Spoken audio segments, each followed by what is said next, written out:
Българската гайда и вдовете и разновидности Каба и Джура са вече в списъка на нематериалното културно наследство на човечеството по темата. Господин Драгни Драгнев, учител в Средното училище по хуманитарни науки и изкуства, и ученици. Здравейте и добре дошли! Здравейте! Здравейте!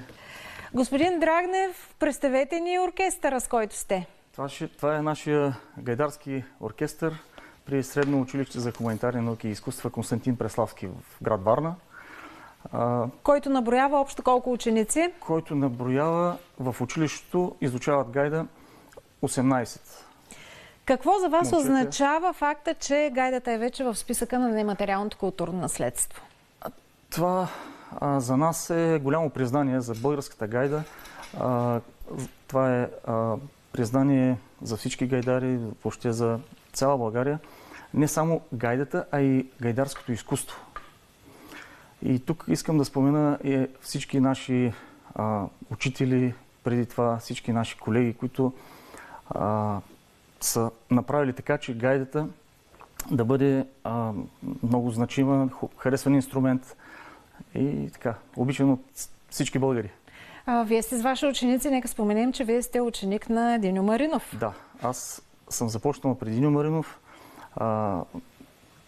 светла му памет, след това в училището в Широка лъка, при Васил Бебелеков и така по пътя на изкуството стигнахме до Варна, до Средното училище за хуманитарни науки и изкуства.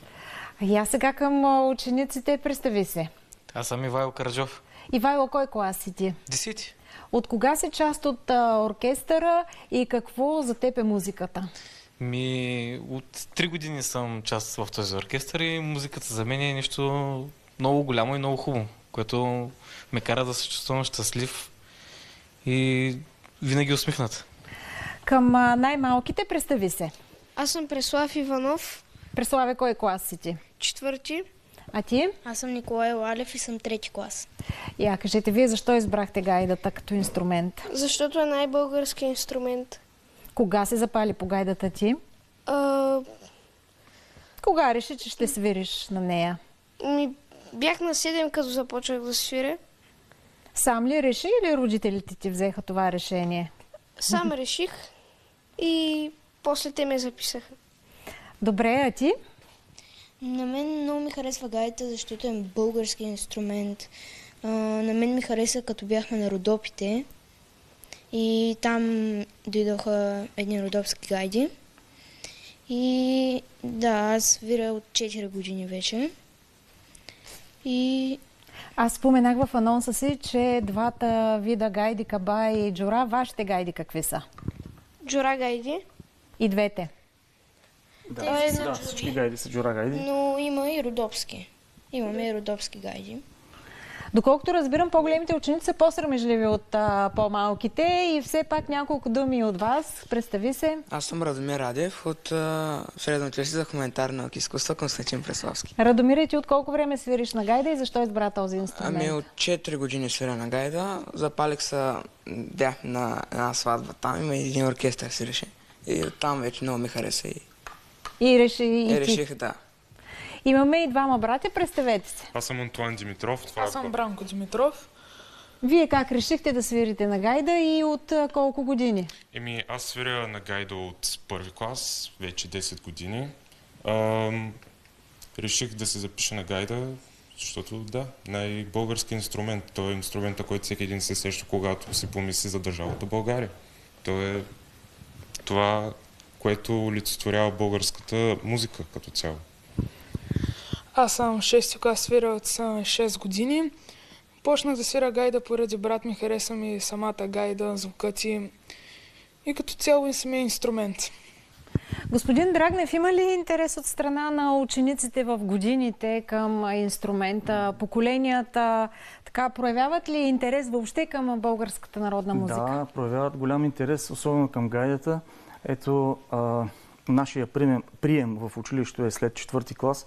Ето тези малки момчета сега се учат и ги предстои тяхното развитие.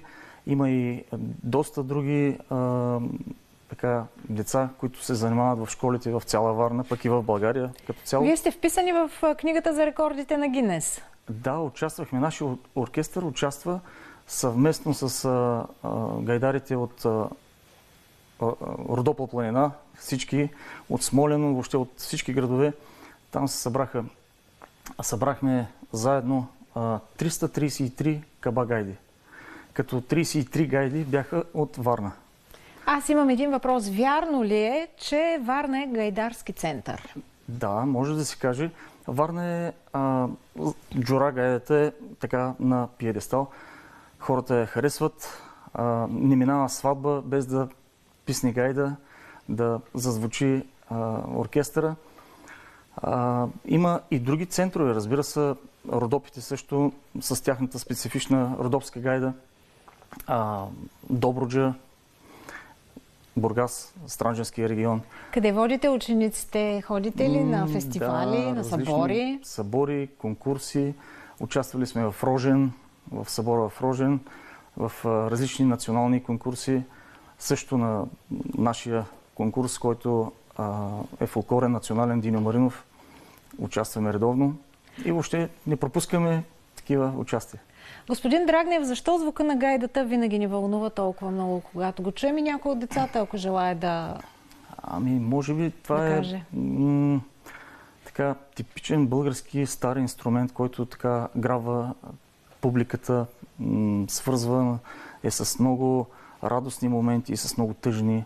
И когато засвири гайдата, много често много от хората от аудиторията заплакват и просто с умиление слушат гайдата. И това се харесва много на всички хора.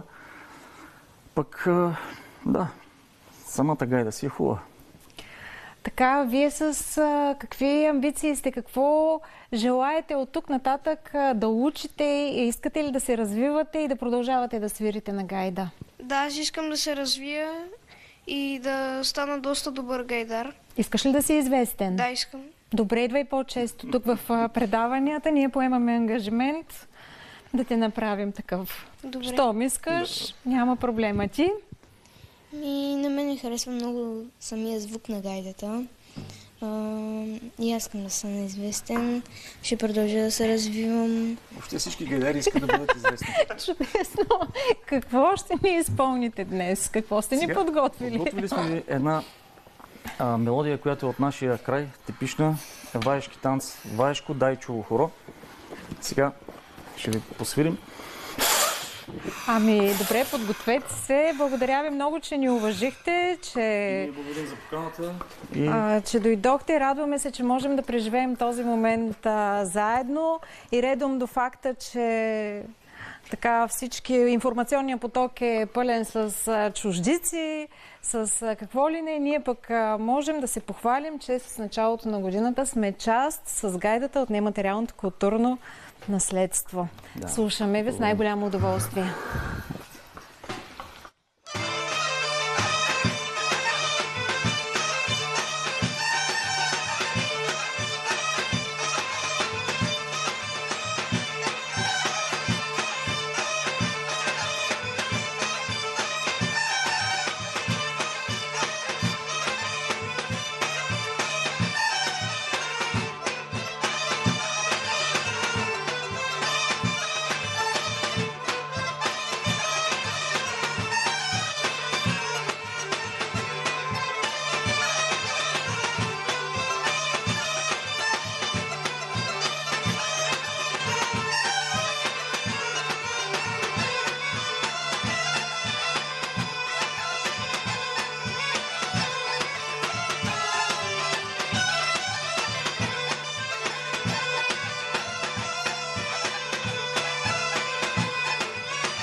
Браво, благодаря ви много, бяхте чудесни.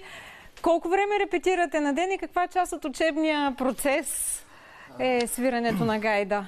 Това е основна част от развитието на един музикант. Много важна част е свирането в къщи. Всеки музикант трябва да отделя поне по 2 часа свирене, репетиции в къщи. Освен уроците, нали, разбира се, минимум 2 часа. И така, това е част от неговия живот, от нашия живот всъщност. Благодаря ви за гостуването. Очакваме ви отново. Все така с кураж, с хъс и с талант, деца. С това се разделяме с България в сърцето. Утре колегите от Пловдив ще ви разкажат повече за фестивала Пловдив Сити. Довиждане, приятна вечер!